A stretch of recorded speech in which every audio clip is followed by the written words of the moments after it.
You hear Republicans always talk about the deficit, right? About big spending Democrats. Well, guess what? When the last guy was president, he increased the debt by $2 trillion in tax cuts. Not a penny of it paid for, okay? Well, guess what we did? We reduced the deficit. The Inflation Reduction Act lowers the deficit by $300 billion over the next 10 years.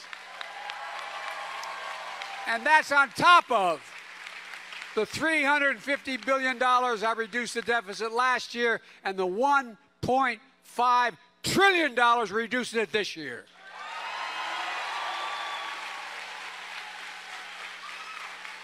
You'd think if the Republicans really cared about reducing inflation, they would have voted for the Inflation Reduction Act.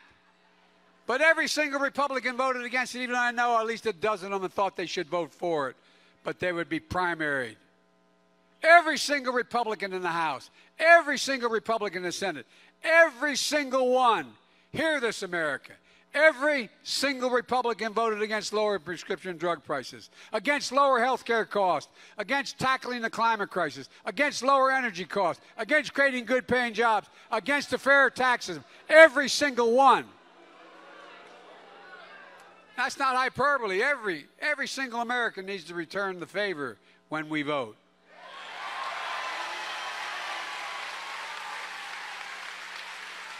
And thanks to our historic deficit reduction, we can afford to cancel $10,000 in student debt and $20,000 if you're on a Pell Grant for tens of millions of Americans making under $125. This is a game changer.